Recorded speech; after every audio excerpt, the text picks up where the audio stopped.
welcome to this Grand Prix analysis. We're talking about Bahrain. What a race, what a race, what an extraordinary race. I really enjoyed it. I think everyone enjoyed it. It was what we expected to see, with a lot more surprises added on to the mix. The great winners, the ones that really came out on top, were the Ferrari engines. Not just Ferrari who took the 1-2, but everyone with a Ferrari engine. They are completely overpowering the competition, and we can see that on Alfa Romeos, which I'm driving right now, but you could see that on the Haas's, and of course the Ferraris. 1-2, Leclerc taking the win. What a race, what a performance. There was a lot more surprises that we didn't expect. I sure could have seen the power of Ferrari coming forward through the testing and as well the pre-season and the practice, but it was way too dominating, and we also had some days where the Red Bull seemed to be dominating, but they came into problems of their own, and these are the great losers, the great difficulty that Red Bull faced right at the end of the race, where they lost not one, not two, but 3 of the 4 Red Bull engine cars due to the mechanical failures. Of course, Gasly initially, he caught fire. The car was simply on fire, burning on the track. Just all-out flames coming from the back of it, from the engine area. I was kind of scared, would it be some kind of battery fire, which could be very dangerous, but it was put out very efficiently by the marshals. But not only that, Max, after a lot of complaining, a lot of, let us say, grumbling with the tactics chosen and the options made by the team, he ended up having to quit when he found himself with no power. This was very unexpected, because you hadn't seen anything like that during testing or the free practices, and I'm sure if someone is not happy, is Max. He is the reigning champion, and not only Max, but then soon after, Perez, of course, lost his engine as well. Got turned around on the first corner, and what seemed like a normal spinning out, it was actually his engine giving out, which was terrible for the Red Bull, which in the end, the Red Bull engine cars, only Tsunoda made it to the end. I believe P9, he got some points. That's all that they could do to save the day, but Tsunoda drove well. He was well in this race, better than he probably had been before, comparatively, but he did a good first race last year as well, so I really hope for him as a rookie and as a overall nice guy. I hope he has good results going forward. So the other great winners, of course, the Alfa Romeos, both on the points. Excellent job by again another Ferrari engine team. Of course, Bottas, coming from an excellent qualification, he suffered a lot of trouble during the first few corners, the first lap. Well, he went down all the way to 13th from 6th position, and then, or even lower, I believe at some point. He then had to claw his way back up, but the power of his engine was really good, and of course he has the experience, he has the wit to stay out of any trouble, stay out of any difficulties that might come his way. So he was able to claw his way up and end up in a respectable position after his initial troubles, of course benefiting from those three did not finish in front of him. He benefited a lot from that. But of course, Barney Joe as well on the points, closing up the 10th position, getting those precious points, and one of not many in the history of Formula 1 relatively that would score on his first race ever. Of course, another great winner we have to talk about is Magnussen. Kevin Magnussen is back, replacing the, let's say, maligned Nikita Mazepin, and he had a great, amazing race, finishing P5. What a finish! Excellent performance. Again, all the Ferrari engine cars are running smooth. A lot of power coming out of the corners, a lot of staying force, a lot of maneuverability, a lot of control, and just even when Leclerc was having his amazing battles with Max, we saw a little bit of what we expected with the DRSs on this kind of more close racing, where you have a swap back and forth.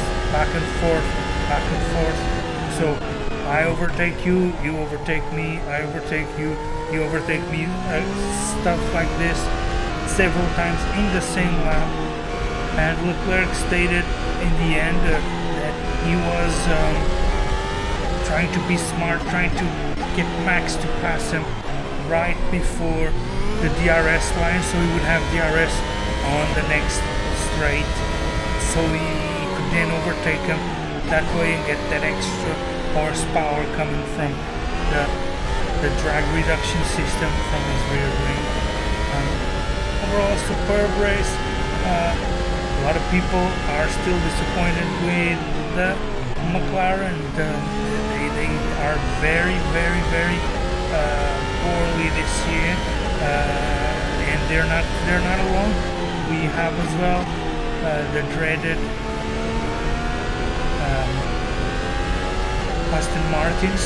They are closing up at the rear with 0 points to their names, and they did not go well for any of these teams. They just don't have the power. There is a big problem with the aerodynamics on the Aston Martin car. So due to the porpoising effect that they're experiencing with this type of aerodynamics coming from the ground effect, they had to raise the ride height of the car a lot to prevent the car from smashing onto the track over and over again as it porpoises, as it bounces around the track, losing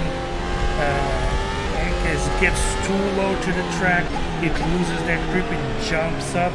As it jumps up, the air goes again under the car and pulls it right back down, smashing it into the track, which then again bounces it up again in and just goes on and on, this porpoising effect. They were having a lot of trouble with that, so they had to raise the ride height so Aston Martin could not get the performance out of their car that they wished. As well as McLaren, it's a big enigma what's going on with their car. A lot of people were fearing the Mercedes engine, that they weren't being too strong, but as we can see, Mercedes, we haven't talked about them yet, and here's all we have to say. P3 Hamilton, an extremely good race. I feel that these guys, a lot of times, they need to trust their engineers more, because although there are many options to take, there are the options that the engineers take that offer the least risk, and those are the ones that they, in the end, are gonna choose to edge out those points, that victory. And Hamilton did tremendously well. Also lucky to have both Red Bulls quit out on him, or he would not finish P3. He would finish well below P5. And Russell showing he has the pace to keep up with the 7-time world champion. Coming out P4. Excellent job as well. A very steady, very controlled race. Just maximizing the power of the car and not getting overly excited, not getting themselves into trouble, and just doing the best that they can with their engines and their aero package. Hopefully it will be even better next time, and we can have even closer racing. And we really don't want a Ferrari domination, no matter how good it is, to see them back on top and see everyone with the Ferrari engine being so strong, so reliable, so capable. But we don't want to see a Ferrari domination. In the end, what we want to see is everyone being on pair with each other, and everyone in the end being able to get those points. And we hope as well Aston Martin, McLaren,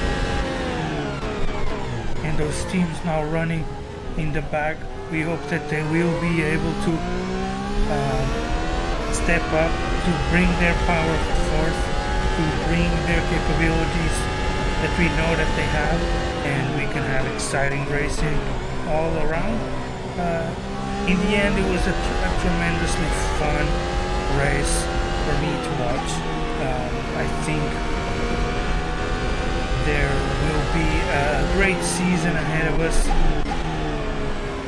There is so much potential in these cars, and this is just the beginning. Of course, these cars will be improved upon, these cars will be worked on, these cars will get upgrades, these cars will be finely tuned. All of this is coming, and next week we do it all again. There is another race next week. We are not stopping. The Formula 1 circus is well on its way with a tremendous race, and exciting, full of question marks and full of exclamation points, and as well full of definitely some periods there to finish some of the races emphatically, with Max Verstappen, Checo Perez, and Pierre Gasly all abandoning the race due to mechanical problems, that putting an end to the race that way. So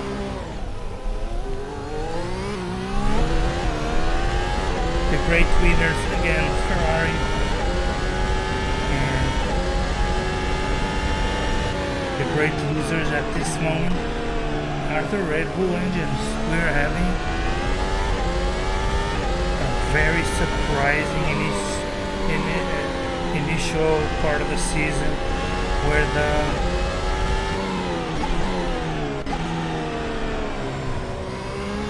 Red Bulls are not showing the efficiency that we expected them to.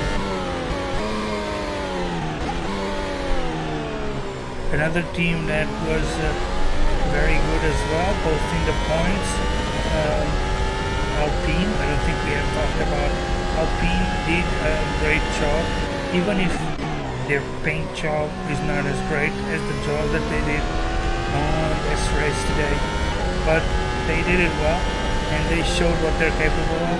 And it was interesting to see that dynamic. And they are one of the few single engine teams, so they are the only team that has their engine, the only team that has their Alpine Renault engine, whatever you want to call it. It will always be Renault.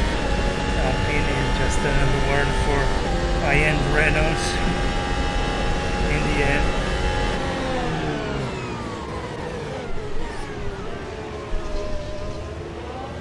Speaking of Renault, there's one.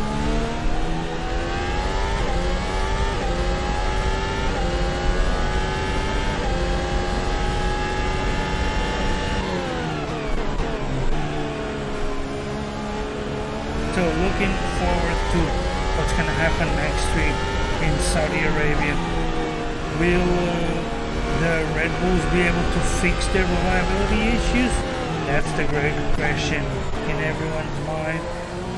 Will the Ferrari still be as dominating?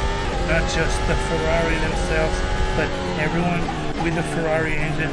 Again, 6 Ferrari engines on the 11 first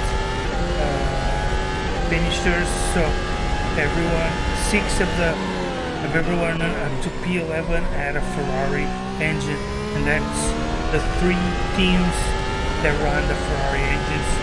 All of them were way up there. Will Bottas be a challenger if he doesn't have those problems starting off the race, losing all those positions? Will he be a challenger? Will Mercedes be able to bring up their game to fight the Ferrari domination? Is that possible?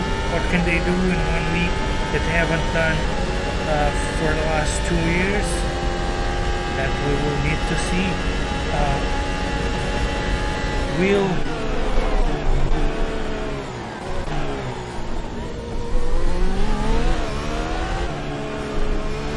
Magnussen keep winning like he did, or I should say, will Magnussen keep showing his capabilities like he did, finishing ahead of Alpines, ahead of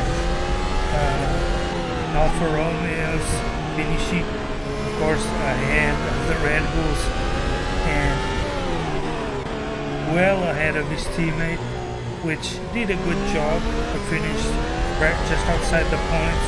Mick Schumacher, when he is not a rookie anymore, and he was well and thoroughly beaten by his fresh, out of the box teammate Kevin Magnussen. He was one of the great winners as well, and he deserves it, and the AS team deserves a good driver like that. I'm very excited to see.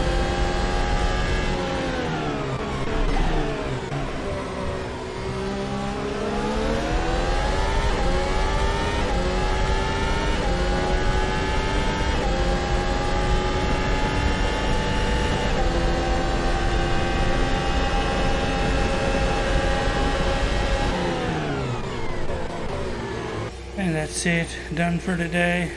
Thanks for watching. I'll catch you next time. Bye everybody.